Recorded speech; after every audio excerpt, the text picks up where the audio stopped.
genetic testing, it should empower the individual versus scare them.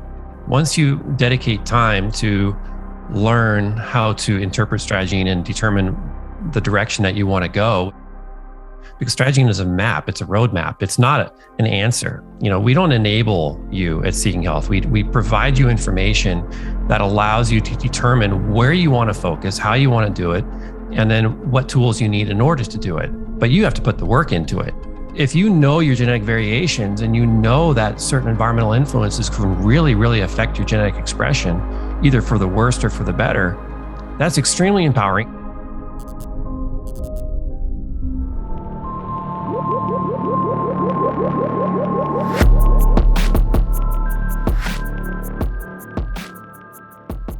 Ben, welcome back to Wellness Force. Awesome to be here, Josh. The last time we talked, the world was a bit different. Things have severely progressed in some ways, and in some ways they're still the same. So what have you, looking back on, about 18 months since we interviewed, in the middle of the process that we're working through as a society when it comes to health, what have you been most surprised by in the past 18 months or so, Ben? Well, I think the curve is flattened. I think so. Yeah. Yeah. I think the curve is flattened. I think the midline is expanded in many people.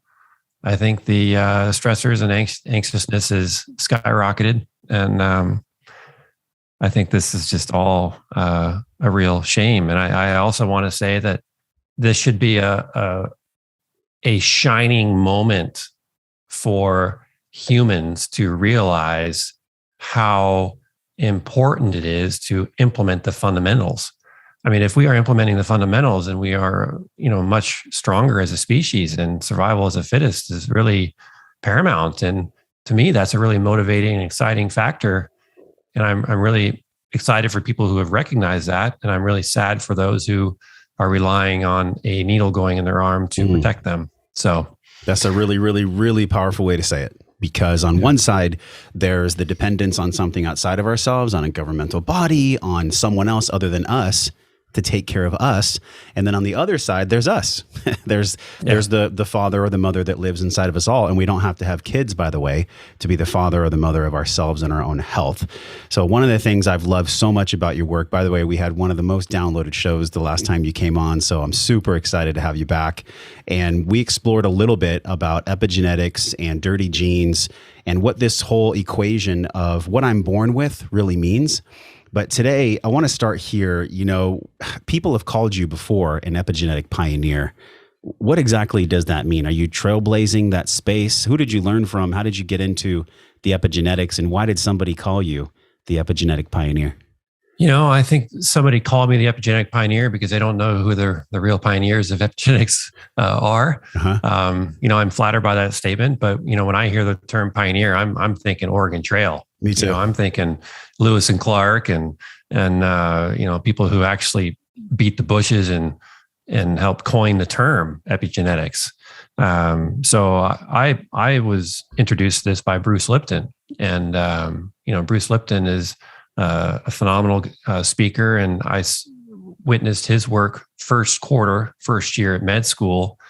Remember those big old media things that would come into your classroom that had the wheels and the big old TV and like the VCR. A VCR with a cassette deck. Yep. Millennials might not know what that is, but yeah. Oh yeah. I know. Yeah. And so, they pushed the tape in there and I'm sitting in the front row and I was like, oh, here we are back in sixth grade. I'm going to fall asleep. But I was riveted when I realized that what Bruce was saying about how our eyes and our ears and our nose and our sense of touch are signals from the environment, absorb these signals from the environment, and our body responds to those. And our body responds to those in a deeper way. And it's our perception of the environment that triggers cellular response. And I never looked at it that way. I just took it for granted. When I smelled something, a result happened, or when I touched something, a result happened, or when I saw something, a result happened. I didn't think that it acted on the cell membranes with receptors and signals and it sensed energies. And it's like, wow, Thank you for sharing this. And it just was exciting. And when I started applying that to genetic expression in my own world, MTHFR and other genes, I realized that yes, genetic variations matter, but in comparison to the environmental influence, it's very, very low. I mean, Josh, you probably know this. I mean, what do you think the percent is in terms of genetic risk for, say, all cancers? I mean, there's some cancers that are higher genetic, susceptibility, but what percent of cancers do you think are basically caused by, genetic inheritance of unhealthy genes? I'm going to give an uneducated answer because I don't know, but I'm guessing it's lower than 5 to 10% if you take out all the environmental factors. Yeah, it's actually 1 to 5. Okay, that was close. Yeah, you were, and it's when I was doing research for presenting to the it was some cancer association, I was floored when I read that statistic. I was like, wow, okay, we're barking up the wrong tree here. Mm-hmm. Wow, it's powerful because I've heard many people describe epigenetics as what you're born with and what gets activated, what gets turned on. I remember 3-4 years ago, Chris Kresser was on the show and he said, genetics load the gun, but our behavior pulls the trigger. Mm-hmm. And I thought, wow, that's a very profound way to say this. But, when we look at the way that you've modernized, genes and SNPs and MTHFR, what has been one of your guiding lights as you look at the way that we're coded, the way that we're born versus how we actually live with health? In other words, what we're born with and what we turn on and turn off. What has surprised you the most about your work in modernizing this?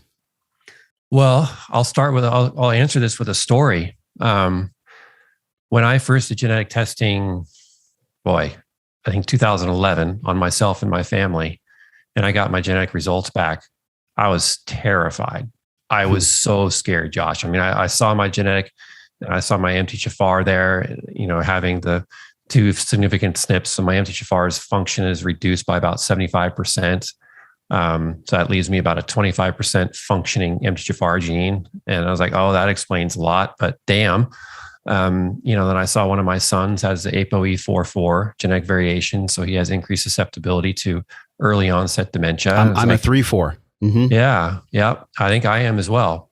I forgot. How about that for a joke? Not funny. But first, when I did genetic testing, I was terrified. And after seeing what I did and how I addressed it after the fear went away, I was like, okay, this is who I am. This is what I've inherited. This is what my children have inherited. Now I better get off my ass and do something about this. And so I eliminated folic acid from my diet for the most part. Every now and then you go to restaurants, you don't know what's in there, right? You're going to be getting some folic acid, but supplements, I don't intentionally swallow it. And my son is like, Dad, I love football. I want to play football. I'm like, dude, I can't have your head getting hurt because you have a reduced ability to heal your brain. And it's too high risk for you. And he was 9 years old when I told him this. In 2011, he was only 3. So obviously I didn't tell him then. But now he understands a bit more at 13. And, he's going to appreciate it when he's, in his 20s and late teens. He's going to say, thanks, Dad, for not, banging my brain against my own skull. Yeah. So it leads me to be more proactive. And genetic testing is actually, it should empower the individual versus scare them. So that's the short answer. Mm-hmm. Yeah, I look at the way, and we're going to dive into a lot of different things today because one of the focuses in my life has been the care and health of my sinuses. So we are going to explore histamine today. We'll talk about chronic sinusitis and go and unpack that onion. But one thing that is fascinating to me is that when I looked at my 23andMe, and I think it was back in the day, 5 years ago, I had to get it sequenced through Promethease. And this is like early Tim Ferriss years here. Yep. Mm-hmm. And it was a little confusing to me. And then I noticed, Ben, that the 23andMe, it kind of morphed into this very vanilla carbon copy, square, not really actionable results that I got for my epigenetics and for my genetic coding. So can you talk about that field for people that don't know, what exactly is genetic testing? How does it How does it get done? Is it only through saliva? Is it saliva and blood? And what is the efficacy of 23andMe compared to your product, which is Strategene, which I love? Yeah. So efficacy of 23andMe and Strategene, the efficacy of in terms of the quality of the results of 23andMe is fantastic. So they've done a great job. They use a very good chip. They have really good processing. Their call rate, meaning the likelihood of if you provide a good sample, a good saliva sample, the result that you're going to get back, the information you're going to get back is 99% or so accurate. And it's only saliva, no blood. Saliva is the key. Yeah, blood, it becomes problematic because especially pregnant women, you can't imagine if you're doing a blood sample for genetic testing and a woman's pregnant, you're going to be getting some fetal DNA coming through as well. Yeah. So saliva testing is actually very accurate. One of the reasons why you could have a bad sample, a bad genetic test comes, genetic results come back and you get what's called a high no call rate. So a no call rate means that the genetic test was done, you provided the sample, you followed the instructions, but you don't see any SNPs. You don't see any information back. It says MTHFR, NC, or a line through it. It's like, well, what the hell? I just paid for this and I don't know what I got. So what you can do is possibly take another genetic test, but you have to understand where your DNA is coming from when you spit. So there's bacterial DNA is a big problem in the sample. So if you have a high bacterial count in your mouth and your sample has a high bacterial count, the lab will look at that and they'll actually just throw it away. They'll just say, this is too high bacterial. We can't process this. It'll cause errors. But primarily the DNA in your mouth comes from your mouth. I thought it was from the cheek cells. The insides. Our cheekbone cells have DNA in them, and I thought that was coming from there, but it's actually not. It's coming from our white blood cells in our mouth. So if you have a low white blood cell count, you're not going to be able to provide a good sample as well. So your folate levels have to be sufficient. If you're on immunosuppressants, it might not work very well. If you have a high infection in your mouth, that actually might work really well, but you have bacterial content. So quality of test matters upon your sample. But you're right, 23andMe, when I first did it, I looked at what I was at risk for. Prostate cancer, I was like 1.7 times less at risk. Breast cancer, I'm a guy, so guys can't get it, but my BRCA gene, I didn't even think it was there. My wife was reported and not found, so she didn't have any genetic risk with BRCA. But I'm going to pause right there, because genetic testing is only as thorough as the test itself. 23andMe in fine print says your BRCA gene, we report 2 or 3 of the SNPs in the BRCA gene, which is the breast cancer gene. That's what it stands for, the breast cancer gene. And there are, however, many, many other genetic variations in the BRCA gene. And in fact, there might be combinations of these genetic variations, which research hasn't looked at, that may even reduce your risk or enhance your risk or have no effect on your risk at all. So when you get a snapshot of 2 SNPs in your BRCA gene and 23andMe says your genetic susceptibility to breast cancer is reduced, it's like saying you drive up to my house, Josh, it's like I'm driving a white car. And I get 4 white cars in my driveway. I don't know which one is yours. So, it's just it's not enough information. So I think 23andMe is doing a massive disservice by reporting the BRCA gene and giving false hope or false fear individuals who are testing their BRCA gene, because it is not thorough. And not only that, but the BRCA gene is only one compound of increased risk for breast cancer. We don't know your detoxification genes. We don't know your blood flow genes. We don't know your immune response genes. We don't know a lot of these other ones. And so you have to look at the whole picture. And that's what Strategene does. Strategene actually provides you a map of how your genes interact together along with environmental influences. And when you get Strategene back, while you might not get, information about your risk associate with certain conditions because we can't. It's not FDA approved. Most genetic testing isn't. In fact, 23andMe got busted for that. But that's what I'm sorry to interrupt you. That's what I was wondering is like, why don't they put more of the BRCA in there? Why don't they put, you said there were six pieces to look at? Oh, there's way more. Way more. So why don't they put those in there? Is it a legal thing? Are they trying to protect themselves against false diagnoses? I can't answer that. I can say, if I was 23andMe and I wouldn't even report the BRCA gene first off. Even if it was FDA approved, I wouldn't do it. But I think they do it as a marketing deal. Got it. A woman wants to know there's family history of breast cancer in her family. There is definitely family history of breast cancer, but we can't just say it's BRCA. And when we hear in the news that so-and-so had the BRCA gene and she did a radical mastectomy, that triggers fear among the entire population. And so now radical mastectomies are the result of testing positive for the BRCA gene, and it's not even a complete picture. And, if you have healthy immune responses, you have great detoxification responses, your life is great, you're living in a healthy environment, your stress isn't that high, there is absolutely no need for you to lop off your breasts. And it's a major disservice. It's really sad too, because this is why I'm so happy we're talking about this. I didn't know we were going to cover this in depth, but I'm glad we are.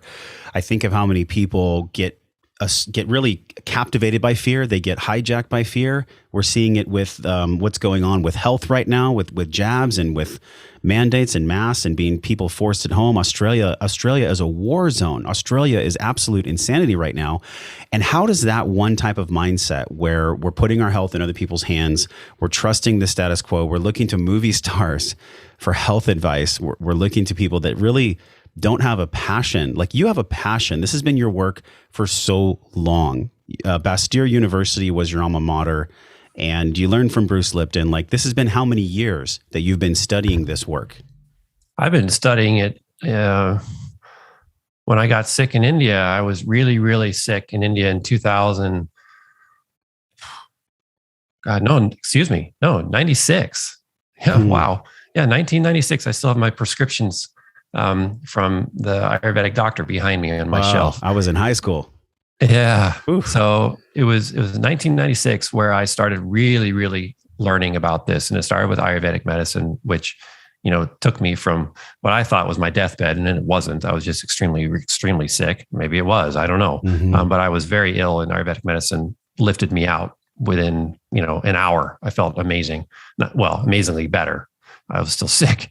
But I've been doing this for a long time, and it's really unfortunate, Josh. I even don't like saying this, but it's just follow the money, follow the influence. And I just finished Dope Sick on Hulu about how Purdue Pharma was a mastermind of OxyContin and pain relief and destroying millions and millions of lives.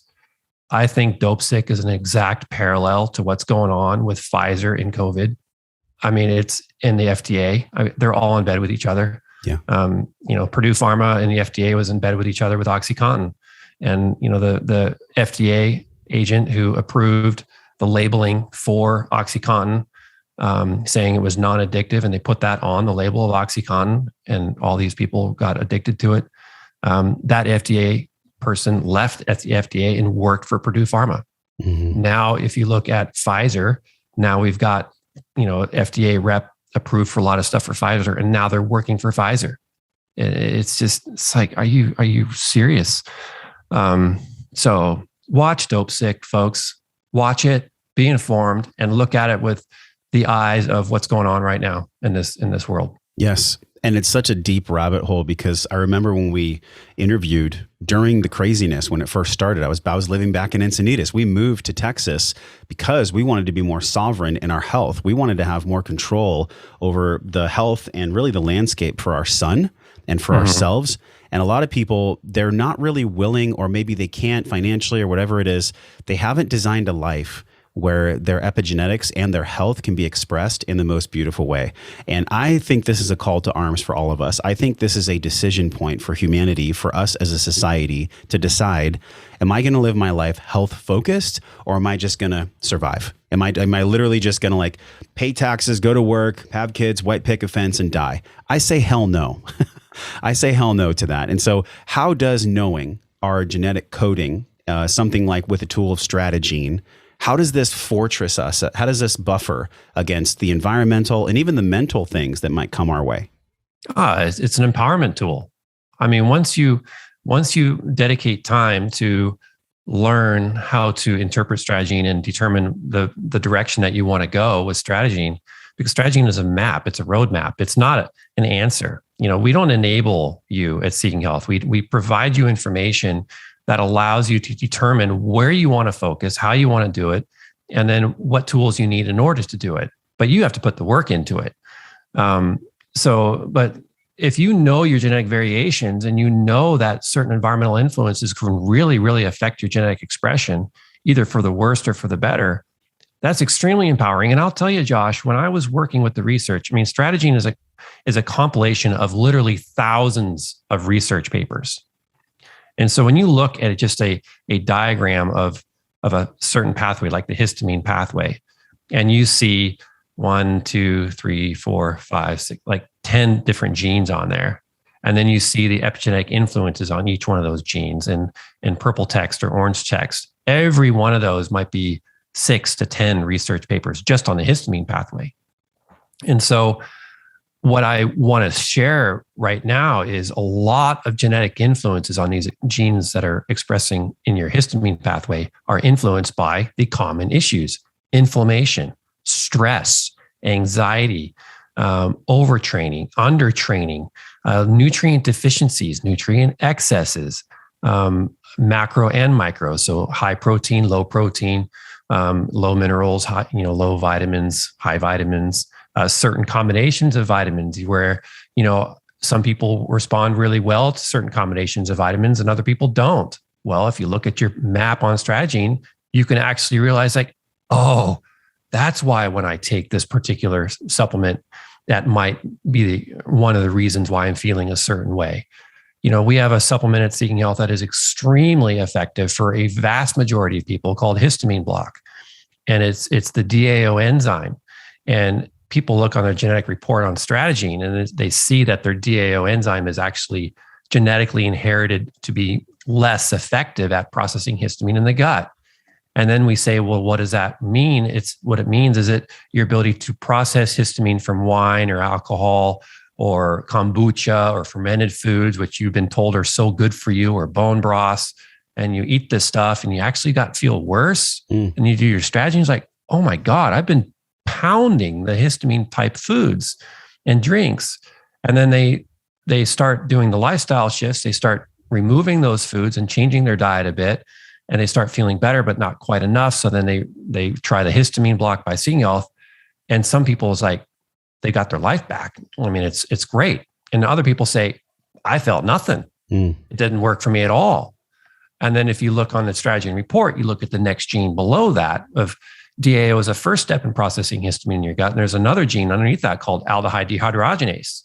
If your aldehyde dehydrogenase gene isn't working very well, then DAO is just going to process histamine into histamine and histamine aldehyde, which then can actually increase histamine itself. So histamine breaks down in histamine aldehyde by the DAO enzyme. But if histamine aldehydes increase too much, then your histamine levels can increase. So now you need to support the histamine aldehyde dehydrogenase gene. And that is done by niacin, thiamine, and other environmental factors. And so now you support that. And now they're saying, oh, okay, yeah, now I feel good. So histamine block plus is really helping those people who didn't do well with just histamine block. Wow. Because I just looked at the histamine pathway and I was like, I'm going to design a supplement to open up this whole pathway. And I did that. And I kid you not, Josh, it's just like, it's a magic pill. It's unreal what people are experiencing. I got to pause you right there. I felt like I was on your shoulder in the lab for a second. So people rewind that and feel free to look up what you want. But what I heard from you on a high level is that Stratagene is a map. We still have to walk the trail. And it's a map for us to understand who we are on a genetic level, on an epigenetic level, to see what foods and also what supplements are going to be deleterious for our health, even if they're told and they're lifestyle good. factors. Yeah. And also lifestyle factors. So tell me if I'm wrong, please correct me. Is it food and is it also supplementation that we can alter, that we can modify by getting a strategene test? 100%. Yeah. And what I want you to do, as I explain very, very clearly in the book, Dirty Genes. In fact, when you order a strategene genetic test from Seeking Health, we ship you a book that comes with it. We include the Dirty Genes book. And we also include the Dirty Genes course. I mean, we are giving you an arsenal of tools for you to study and empower yourself. It's amazing how much information we provide you that is actionable and insightful, but you have to put in the work. If you don't want to put in the work, and if you want a strategy to just give you a bunch of answers and like, do this, do that, you're going to hate it. You're going to hate strategy. It is not for people who want A plus B equals C. It's for people who want to have the entire alphabet, but to make their own words out of that alphabet. So you got to be able to dedicate time to learning it, because it's not easy. I mean, I'll just be straight up. But when you look at the map and you start understanding what the map is informing you, Josh, the first step of histamine production is your diet and your lifestyle. So the step one is diet, lifestyle, and the environment. If you're overtraining, you're making more histamine. Exercise-induced asthma, research shows exercise-induced asthma is a result of a couple things: elevated histamine and elevated adenosine. Adenosine is the breakdown of ATP, adenosine triphosphate. If you are increasing your adenosine higher than you're actually generating ATP, your mitochondria are not going to be working very well. They can start to break down. And then you get an accumulation of adenosine, and that causes all sorts of immune responses and issues. Histamine, as we know, if someone has an elevated histamine, you can have breathing difficulties. That's why people turn to Benadryl if they eat something or they get stung by something they have a serious IgE reaction to.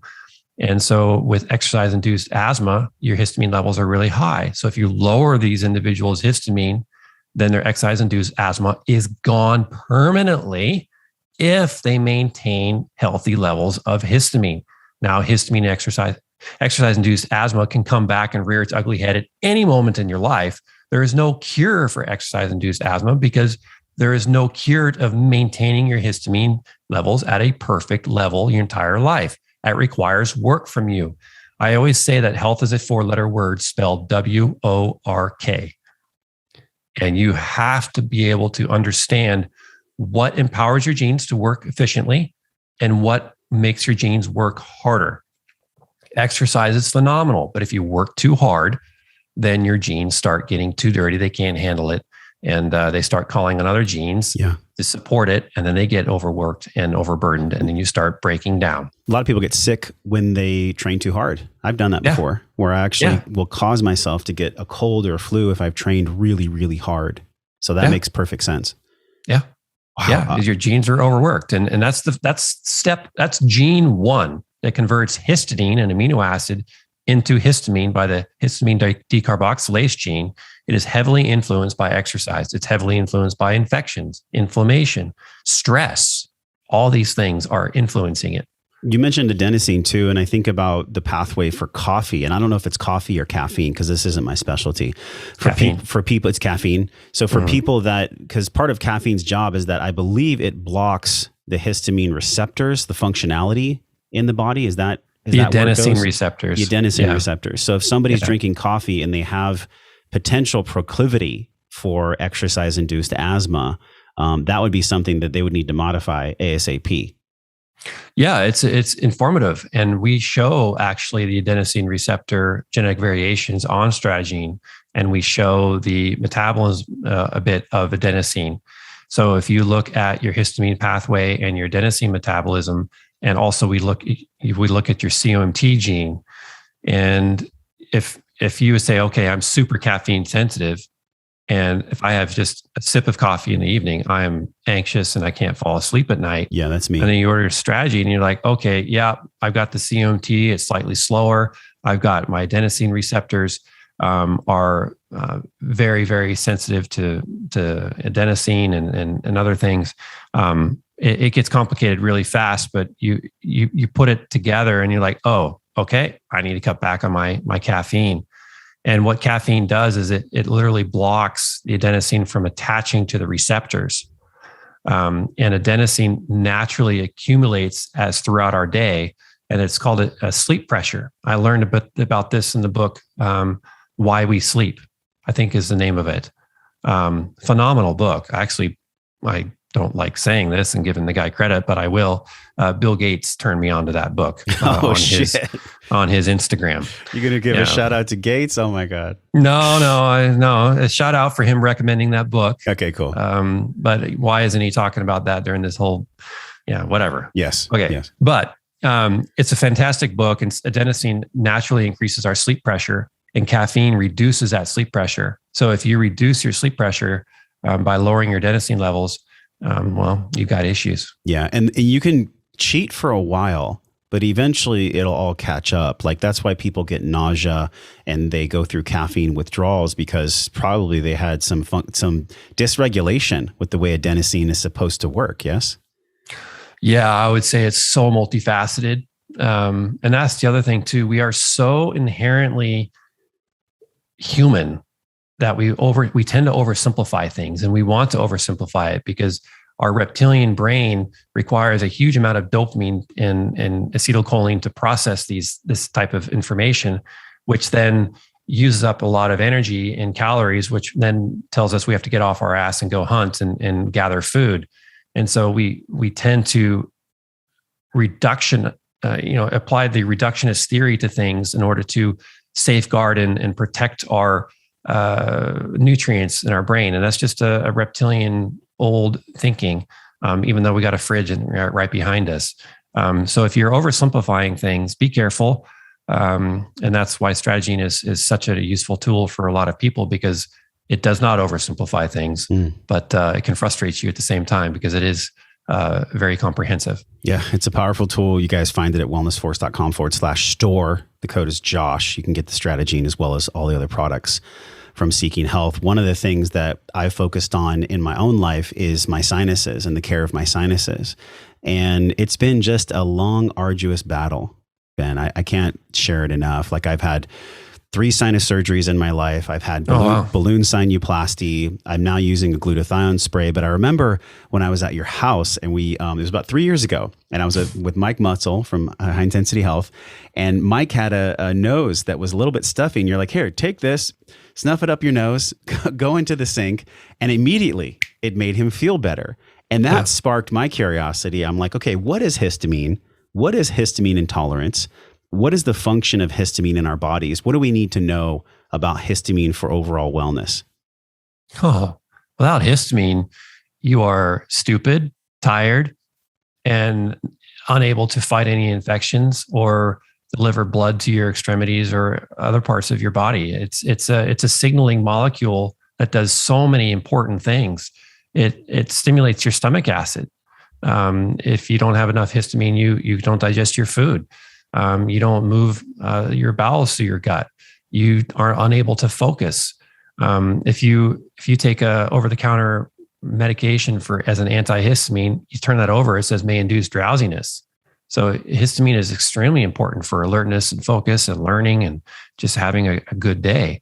It's important for your immune response. If you don't have histamine, then your immune system is just kind of sitting on idle. I mean, if there's a fire down the street and the fire department doesn't get the warning, they just sit there playing cards, and eating pizza.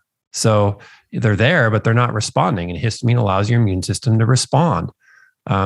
So it's extremely important. If you have too low, that's an issue. If you have too high, that's an issue. You don't want the fire department always responding. You don't want your stomach acid always being produced. You don't want histamine so high in your gut that you're always on the toilet having the runs, or having headaches, or irritability, or have difficulty falling asleep. So it's really simple, actually, biochemistry. If you think the first thing that you always need to do with biochemistry or genetics is always ask, what's the function of blank. And what's the function of this particular gene? Okay, it does this. Well, what is the result of that? Okay, this. And then what happens if I make too much? What happens if I make too little? And then you amplify a response, or you diminish a response. And it's really that easy. So with histamine, it is a continuous balance. The half-life of histamine is literally a minute. Meaning it just breaks down in your body very, very quickly. It's supposed to anyway. So if you do histamine blood testing, let's say you had an anaphylactic reaction, meaning you have extreme difficulty breathing. You basically almost died. You took Benadryl and some other steroids to knock it out, and it helped. It saved your life. And the doctor checks your histamine level. Fine. He's like, what the hell? I just had an anaphylactic reaction and my histamine levels are fine. Yeah, because your body already got rid of it. So histamine testing is inherently not very useful. That is why histamine tolerance is so undiagnosed.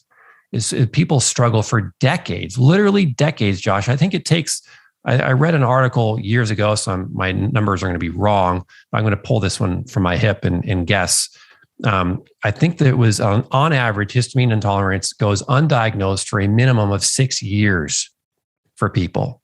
So they're struggling with all these histamine associated issues: sensitivity to Wi-Fi, sensitivity to perfumes, excessive irritability, difficulty falling asleep, headaches, migraines, exercise-induced asthma, eczema, psoriasis, diarrhea, chronic sinus issues, bloody noses, ringing in your ears.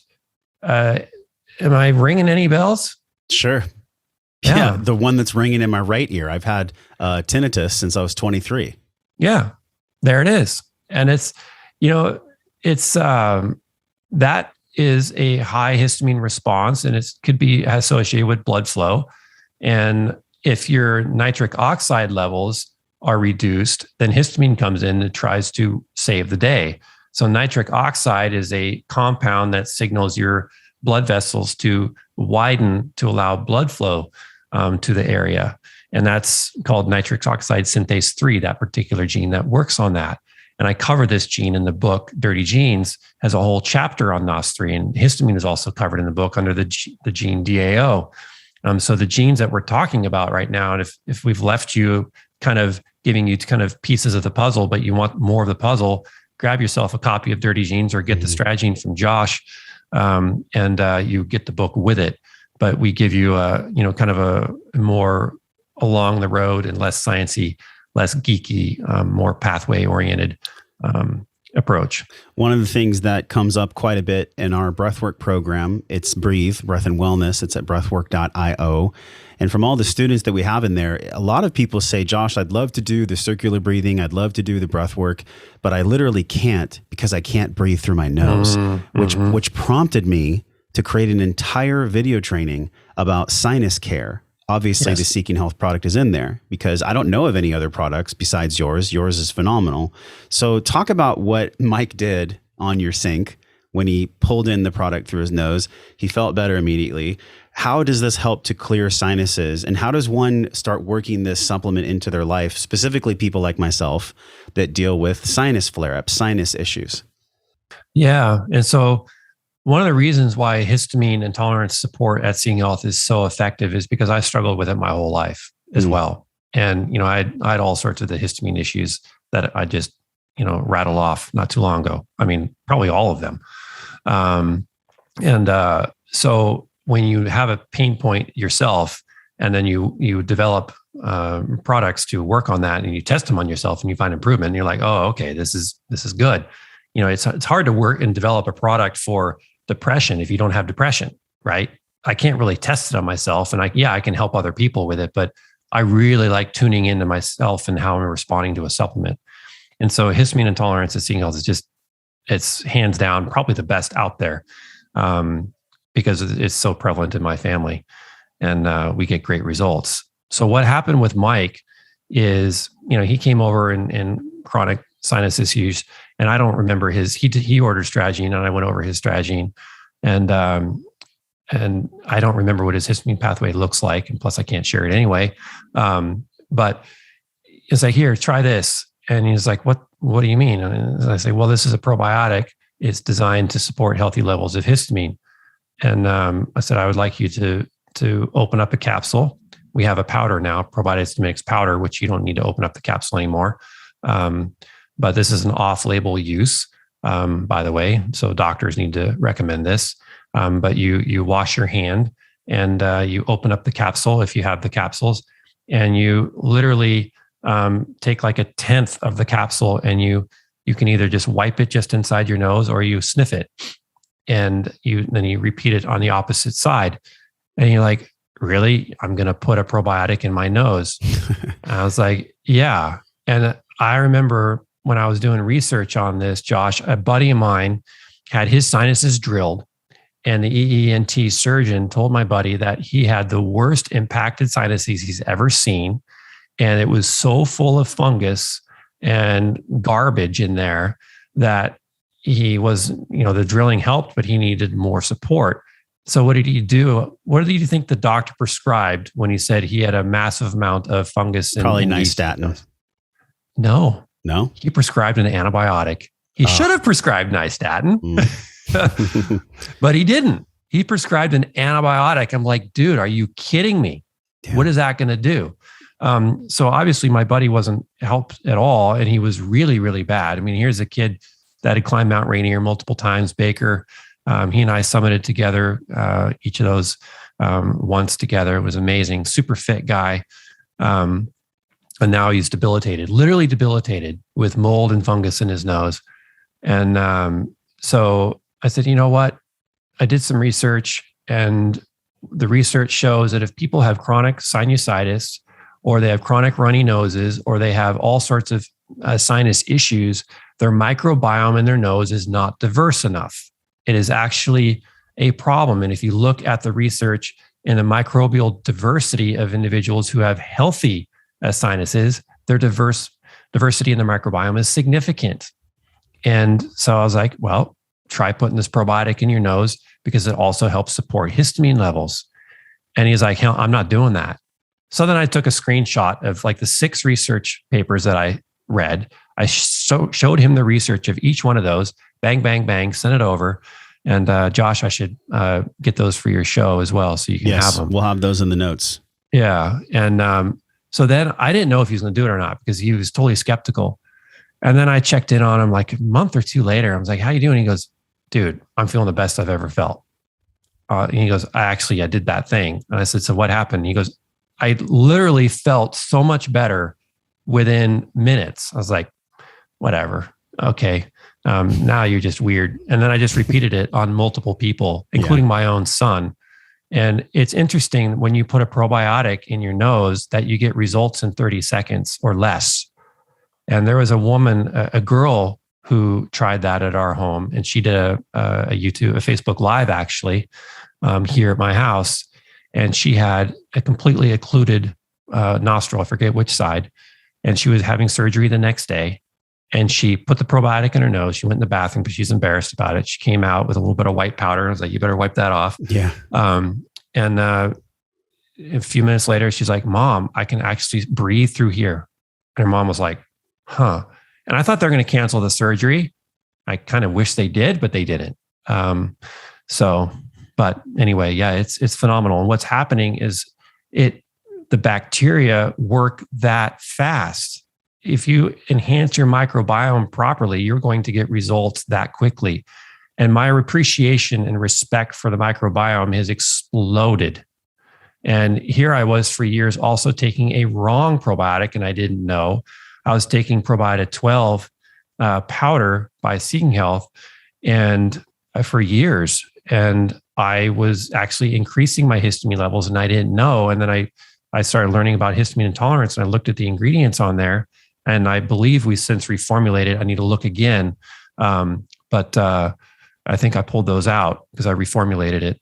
But I was making my histamine intolerance worse. So if you're taking probiotics of Lactobacillus casei, Lactobacillus fermentum, Lactobacillus bulgaricus, you are going to be enhancing your histamine intolerance and making it worse. So keep that in mind. It's fascinating because going back to the map with strategy, at least have an idea. It's so funny when we go anywhere in the world. If I go on a hike, I'm going to a friend's house I've never been, I always use a map. You know, it's either on the phone, or if you want to go real old school, it's a Thomas guide. You remember those? You'd stick them in your map pocket. Use them all the time. So we need a map for ourselves. You know, we have to have this map for ourselves about how our genes function. And I think about my chronic sinusitis, and God bless my parents. They didn't know, right? They did the best they could. Yeah. But man, if I had this information earlier, I could have acted upon it earlier. So if you guys are feeling this, if you're understanding what's going on here, head to the store, wellnessforce.com/store. These probiotics are activated through water. So Ben, as soon as they touch the sinus, they're literally acting right then. Yes. Great point. Very important point. Yes. That leads to a few other things. First off, stability of probiotics. Probiotics are unstable because they get humidity in them. So if you are ordering probiotics and they have to stay in the fridge or freezer, it is because the container that they're in doesn't have enough desiccant, or the encapsulation process isn't good, or the manufacturing process, it had too much humidity in the environment. And so they already got shipped from the manufacturer with a high humidity. So for example, if you are, we had a contract manufacturer in Florida, but they had very intensive humidity control in their manufacturing facility. So, it's good. But if we worked and subcontracted with a manufacturing facility in Florida, but they didn't have humidity control, our probiotics would be already dying and ineffective. So probiotic Histaminics and our probiotics at Seeking Health are in a special expensive container where the entire container is filled with a desiccant inside the bottle packaging itself. So the whole packaging is a desiccant. And the desiccant just absorbs moisture. Is that? Yes, it's rolled? Exactly. Yeah, that's its job. And so we've actually done testing on our probiotic Histaminics and put them in a hot truck in UPS and put a thermometer in the box, and it got up to like 115 degrees or something on the high heat. And then we sent the supplement in for testing, and it was fine. Didn't even phase it. So yes, bacteria are triggered by water to activate. And so the moment they get wet, they become alive. And so if you take a probiotic and you've been having issues of them not working, maybe they're becoming alive, but they don't have enough food to survive and thrive. So maybe you need more prebiotics in your gut. Maybe you need more vegetable fibers or something going on, or maybe you're taking it away from food.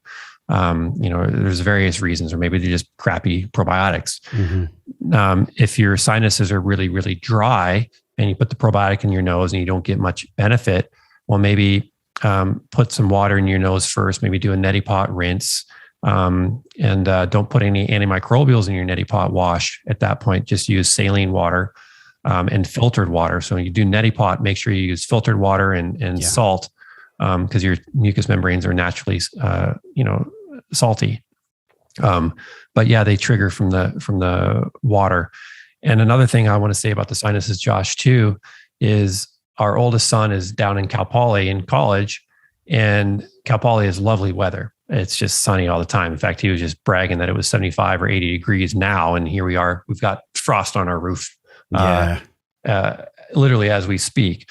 But the humidity in his room, so he had sinus issues, and he sounded stuffed up constantly. I was like, Taz, what's going on? And he goes, I don't know. My sinus is just a mess. There's no mold in his room. I looked, and it smelled great.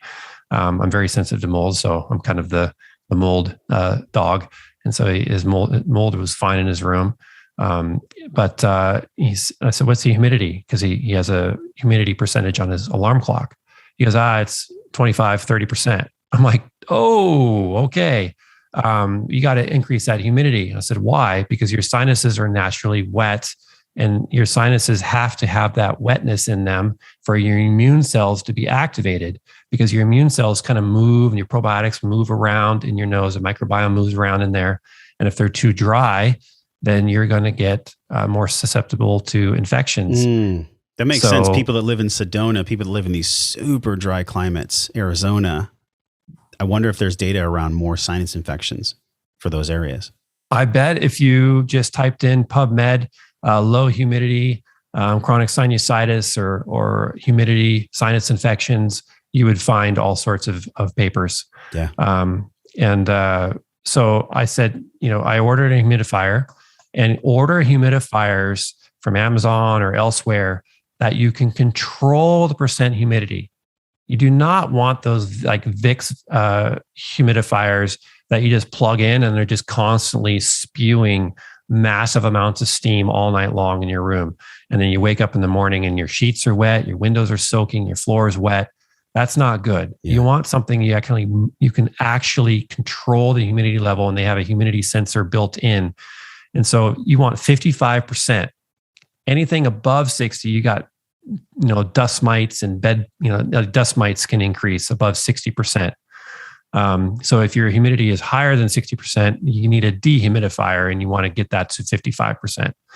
I said, for the meantime, just get a towel, literally a towel, take it in the shower, wring it, and then hang it on a hook and just leave it in your room.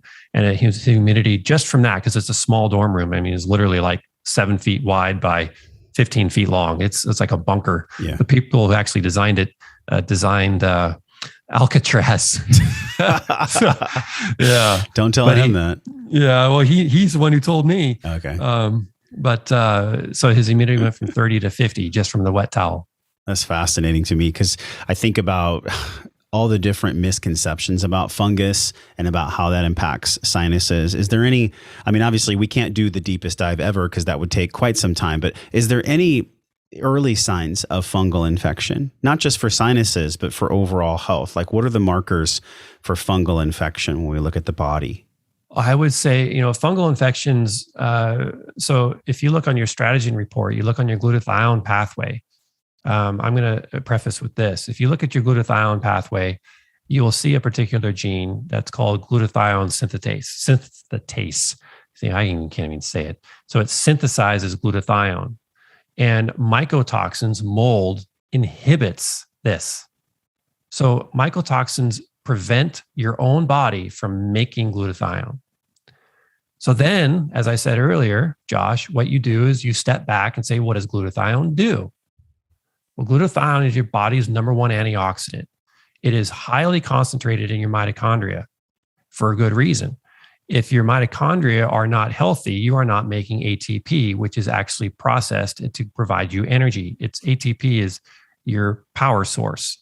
And so if you don't have sufficient ATP, you're going to be struggling. Where is ATP heavily used and where is glutathione heavily used?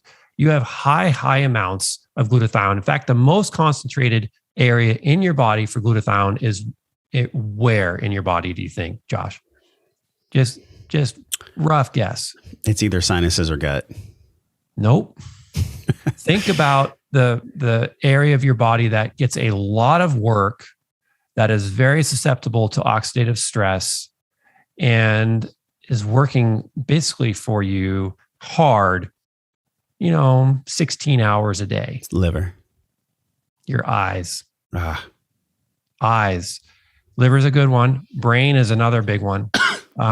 But your eyes, if you notice that your vision is decreasing, like faster than it should, things are blurry, you're kind of squinting, or you're getting headaches on the computer, and it's not just blue light, you got the blue light blockers on, it's just not right.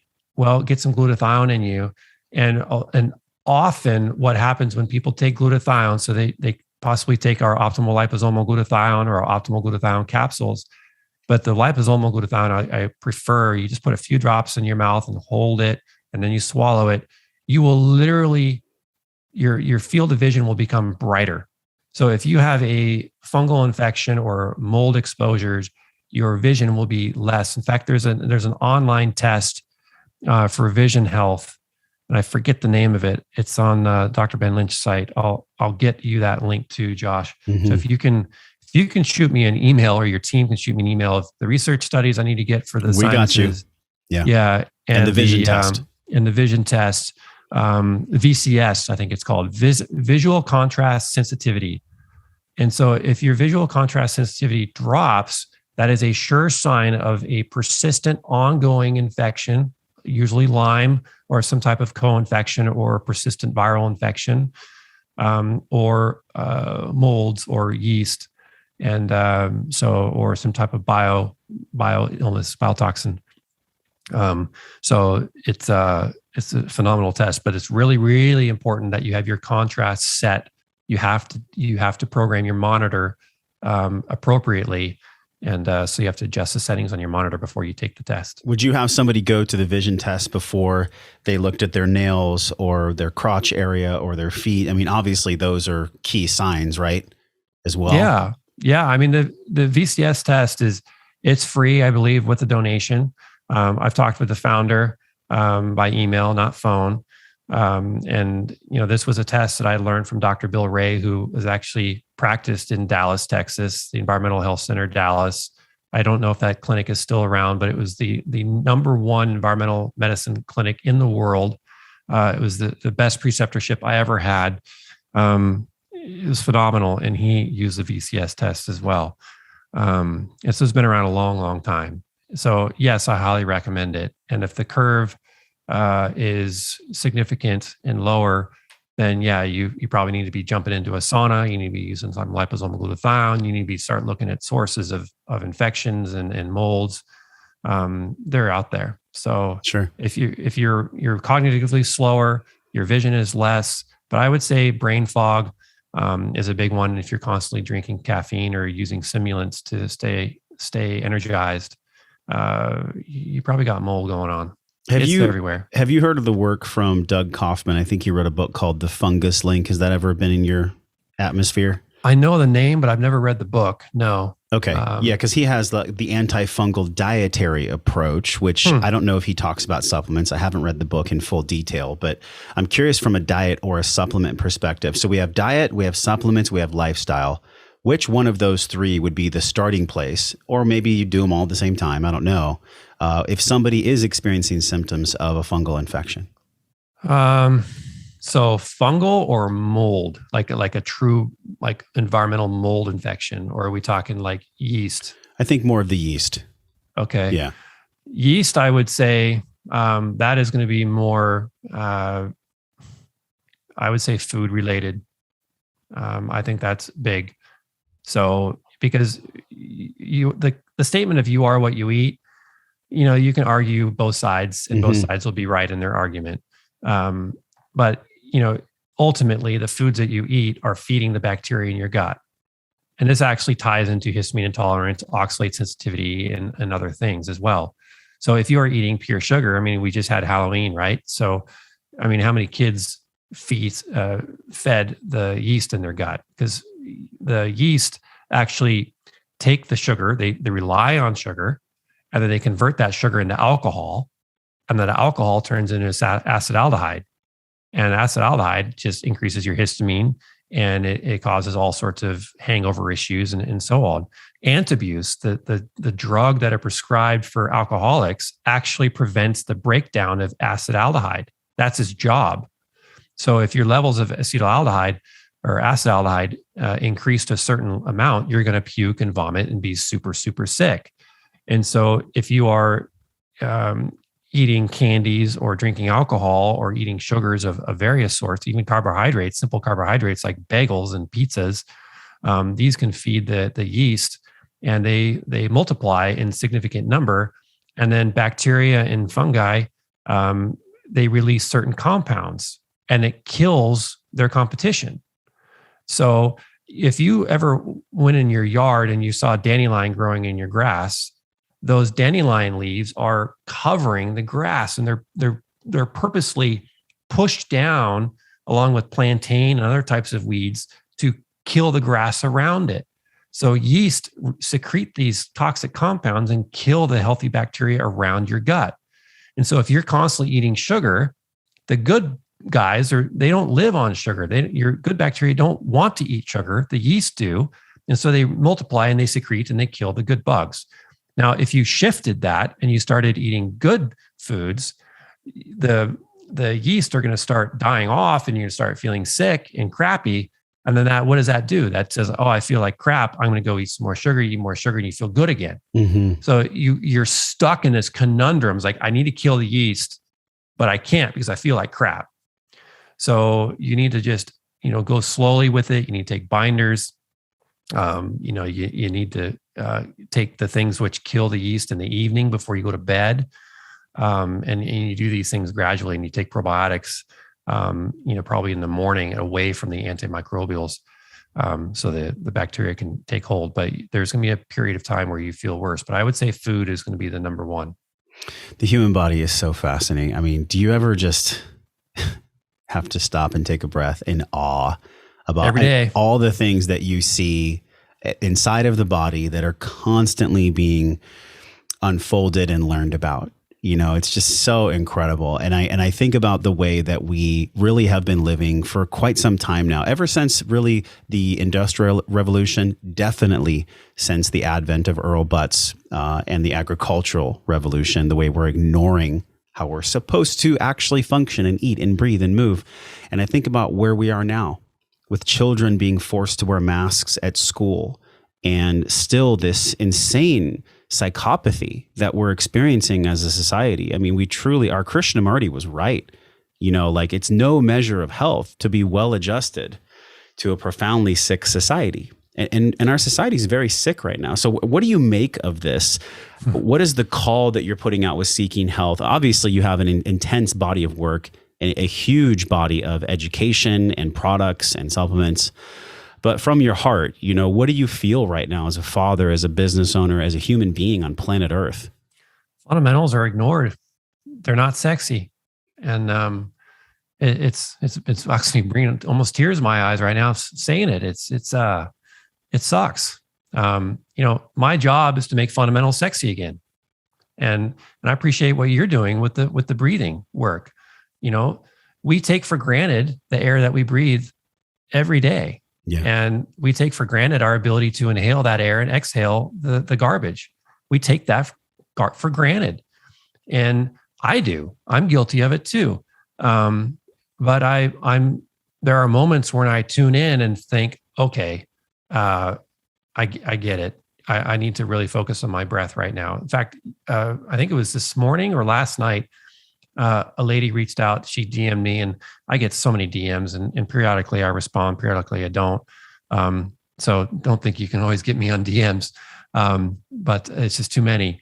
But she goes, I'm super anxious right now. Any suggestions? And I was like, well, lithium orotate is amazing. Optimal adrenal is supportive as well, but breathing is key. If your breathing is not right, then you're going to be anxious. And I'm really scared, Josh. I'm really scared for humans in society as a whole, because what Mark Zuckerberg is doing is destroying humankind, literally destroying. Social media is destroying humans. It's pinning us versus them. It's awful. Watch Social Dilemma if you haven't already. It's mind blowing, and watch it with your family. Social Dilemma is a must watch with your family, kids too. I don't care the ages. Maybe watch it with your older ones first, but it is phenomenal. But what Mark Zuckerberg is doing with AI is, what's going to happen is your kids or shockingly parents are going to put these things on their face, and they're going to be attending ball games. They're going to be attending bars. They're going to be attending dance clubs. They're going to be attending, prostitution rings with AIs and these suits which enhance sensations and all that. And so you're going to be living in this artificial world created by computers. And I don't mean to be an alarmist, but crap, this is happening. Mm-hmm. It's happening. And, I own a lot of stocks, and I do not own any stocks in Facebook or whatever he's called it now, Meta, whatever, or any pharmaceutical companies that are doing bad things. I just don't touch that stuff. But I think humans need to always remember that nature first. So anytime that you get stuck somewhere, you need to come right back to the basics, take off your shoes and socks and walk in nature, walk on a forest floor, not grass that's been sprayed by Chemlon. Go out in nature on a trail or step into the ocean or into a lake and just immerse yourself in Mother Nature and breathe that air, hopefully in a clean environment, because that's where we came from. That's where we're going to end up again. And that's where we should be. I feel you with the sadness. I mean, I felt it from you. I feel it in myself. And I guarantee you that tens of thousands of people that experience this conversation feel it too. Because it takes my breath away, the fact that we are so disconnected from ourselves, first of all, from people second, and from nature third, that somehow putting on an Oculus is going to reconnect us. It's an absolute sham. It's a lie. And it's done to propagate really an unhealthy arm of capitalism. I am a pro-capitalist. I believe in conscious capitalism. But capitalism has a dark side. And I think that's what's going on with this metaverse and Oculus and this VR, where somehow we're going to have a better life in a virtual world than the one that we should be working on right here. Get the fuck out of here. Like, that's how I feel. And on top of that, the last thing I'll say is that when televisions came, or when the automobile came, the Quakers revolted against it because they thought, oh, this is going to be the end of society. A lot of those things that came were really good. But when I look at Metaverse and when I see Oculus, I can zoom way above this entire story, and I know that this is evil. I know that this has nothing to do with blocking progress. This has everything to do with seeing things for how they really are. This is not something good for us. This is a very dark energy. I'd recommend that all parents immediately remove their children from this mindset of living in a virtual world. It's super dangerous, and I think it's an attack on humanity. It is. And look, I love artificial intelligence, if it's used right. I love capitalism when it's used properly. I love a lot of things when it's used properly. But the moment it gets stretched too far, we really are in danger. And, if you are considering virtual reality or AI for entertainment, just don't do it. Yeah. And if your kids are jumping up and down, and just say no, and be honest with your kids. You don't need to, dilute it. Be totally upfront, and it's gonna ruin mankind and humankind. Mankind was a word now that I'm a little bit gun shy with. I'm not a politically correct person, but mankind is one of those words that I think humankind is. Humankind sounds good. Yeah. Yeah, I like that. And I also want to say that video games are really, really, they were used heavily during the quarantine times. Mm-hmm. And it really exploded the addictions behind the screens, adults and kids. And you really have to have conversations with your kids about it, because my own son, Theo, was waking up, playing Xbox, doing his online school, playing Xbox, and going to bed at 10 o'clock at night, Xbox. And I was like, God, I can't believe this is happening. Yeah. And I literally would get mad at him. I'd scream at him.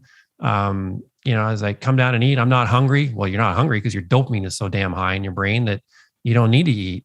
So now he's getting malnourished too. And we're just fighting constantly. Go for a walk, with me and the dog. No. So what I did is I literally pulled him down, not pulled, but we had a conversation in the kitchen. It was like, he wasn't playing Xbox for a moment. I was like, you know what, Theo, let me talk with you about Fortnite. And he goes, Dad, I know I don't like it either. I said, the game is making you doing this. I know you don't want to do it, right? He goes, no, I'm really sad about it, actually. And he goes, I know you're mad at me. I'm mad at myself. And it sucked. It was a painful conversation. And he goes, but I just feel like I got to play it. I said, the game is designed to do that. And so parents, have this conversation with your kid in a non-argumentative, just straight up way. And then just keep having this conversation when your kid is away from the screen, and just tell them that, look, I'm not mad at you. I'm mad at Fortnite. I'm mad at these games. It's designed to be addictive, and your brains can't overcome that. Eventually, ideally, they do what Theo did. And Theo just literally turned off Fortnite one day, walked out of his room, and he goes, Dad, I'm done. It's been almost 2 years now. No, hasn't been 2 years. I forget. I'll have to get you the number. Have your team ask me the number of days. Mm-hmm. It's like AA, Alcoholics Anonymous. How many days have you been sober? And Theo has on his Snapchat how many days he has not played Fortnite. And so just have the open conversation and because it's not your kid's fault and it's not your fault as a parent. It's highly addictive games. So, wow.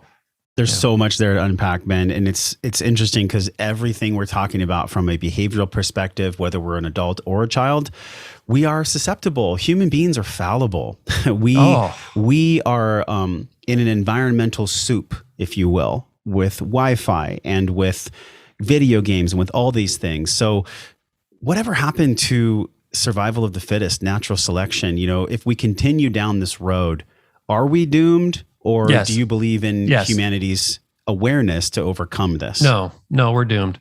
We're doomed. I call it unnatural deselection. How so? Well, natural selection is survival of the fittest, and unnatural deselection is where we are deselecting healthy, survivable genes that are perpetuating the population, and we're doing it through unnatural ways, through AI, through chemicals, through propaganda, through, fast binges and artificial ways to enhance our dopamine. AI is going to spike dopamine to the point where humans are not even going to want to have intercourse with each other. Mm-hmm. I mean, it's crazy. And again, I'm hearing myself and I'm thinking, dude, you sound psycho. But it's you have to look ahead nowadays, especially because technology is moving such a rapid pace that if you are not aware of where the technology is going, you're going to get caught up with every new toy that's coming out, and you're going to be increasing your susceptibility to it. So you have to stay ahead of where technology is going and say, "Whoa, I'm going to go for a hike today." Yes. I'm going to go, wakeboarding with my kids today. It's you got to go back to the things which were simple pleasures. I'm going to play dominoes today. Actually playing dominoes, not on my phone, but like the old school dominoes on a table. So it's really, really important. And there's a book called Countdown. Have you read it, Josh? I have not. It talks about how testosterone levels are plummeting across the world. Sperm banks can't get sufficient healthy, viable sperm. I think in China, the amount of men who are leaving sperm donations, it's only 19% now are fertile. So human beings are going to be artificially created because sperm is no longer going to be on this planet, probably in about another 25 years. So it's easy for somebody listening to go, what's the point? But I want to bring something to you that we all experience, and that is duality. Because within singularity, there is duality. There's love and fear. There's dark and light. There's pleasure. There's pain. There's high, low pressure. Look at sodium and potassium in the body. There's always these equilibriums. So this is a really huge megaphone call for all of us to know our map, to know our health, to understand genetically what we've been blessed with, maybe what we've been cursed with, and take fucking inspired action, right? I mean, there's beauty here. There's definitely a path, and it involves us being in nature, us communicating like this, open-heartedly, with no artificial intelligence present, like taking my son for a walk. This morning, I did the cold therapy, I did my breath work, and Carrie Michelle and I took Nova in the sun. Like, that's what we do, like live like we were designed, and I do believe we will overcome. So I don't subscribe to the darkness that we're completely doomed. I know sometimes it feels like that, but damn, we must take inspired action right now. So Ben, as we say goodbye, what is your road ahead? What's the road ahead for you, for seeking health? And how is wellness for you now? I asked you this question almost 2 years ago. How do you define wellness? And we actually put your voice in one of the top 10 most downloaded podcasts. We have a beautiful montage with Ben speaking about his definition of wellness. But what is that road ahead for you now? What does that feel like? What does that look like it for a father, a company, a man? And how does wellness play into that? Wellness is freedom. Wellness provides you the freedom to do what you want, when you want, how you want. If you don't have wellness, you're a prisoner in your own body as a vehicle to move you around on this amazing planet. And, you can be a prisoner from not being able to cognitively think about doing things, or you're so emotionally unstable that you are angry all the time, or you're sad all the time. And that's not freedom. So wellness for me is freedom. And freedom is so, so important as a human element. In fact, those in Victoria, Australia, or, in Melbourne are fighting for their basic freedoms right now. And, kudos to those who marched, those 100,000 people who marched. It's like, why is it a million marched? So I'm with you, Josh. I'm very excited for people tuning into your podcast and following me on social media and following others who have the awareness that the direction that humans are going is not good. But if we group together and we keep spreading the message that nature is amazing and fundamentals are sexy and breathing is key and doing things that are out in nature is vital to human nature. We're the only species on the entire planet, Josh, the only species out of I don't know how many species. I can't even imagine that wear clothes, that live in buildings, that use things that are made that are from a lab, the only ones.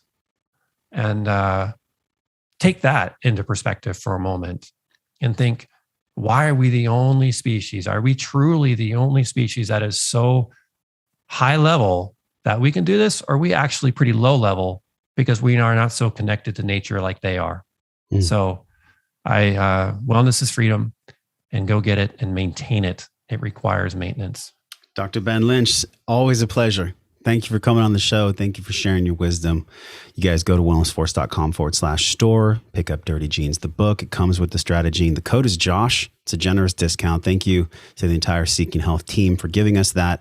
And as always, we're talking more about Dr. Ben's work in the group, wellnessforce.com/group. Ben, such a pleasure, man. Thank you for coming on the show.